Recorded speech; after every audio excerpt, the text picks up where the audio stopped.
দেশপ্রেমিক মহারাজ নন্দকুমারের ফাঁসির ২৫০ বছরে তাকে স্মরণ করে নন্দকুমারকে শহীদ মর্যাদার দাবিতে হেস্টিংস মোড়ে কুলিবাজারের সামনে নন্দকুমার ফাঁসিস্থলে প্রতিবাদ সভার আয়োজন করে ইয়াং কলকাতা।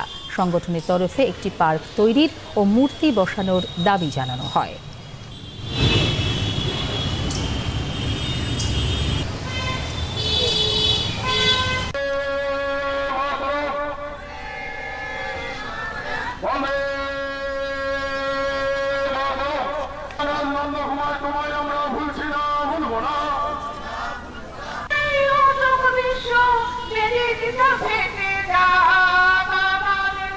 ওয়ারেন হেস্টিংস ৩,৫০,৫৪,১০৫ টাকা চুরি করেছিল, তছরূপ করেছিল। তছরূপের দায়ে সেটা মহারাজ নন্দকুমার এটা কাউন্সিলে প্রেস করে এবং সেখানে দোষী সাব্যস্ত হয়ে ওয়ারেন হেস্টিংসকে সরিয়ে দেওয়া হয়।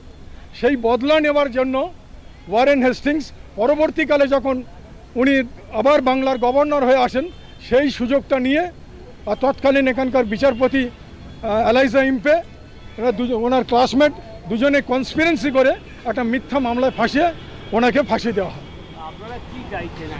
আমরা চাইছি দেরি হলেও মহারাজ নন্দকুমার জাস্টিস পাক এবং যেখানে ভারতবর্ষ কলকাতা সহ পশ্চিমবাংলা সহ ভারতবর্ষে যেখানে যেখানে ওয়ারেন হেস্টিংসের নামে জায়গা আছে, সে জায়গা অবিলম্বে প্রত্যাহার করে মহারাজ নন্দকুমারের নামে করতে হবে।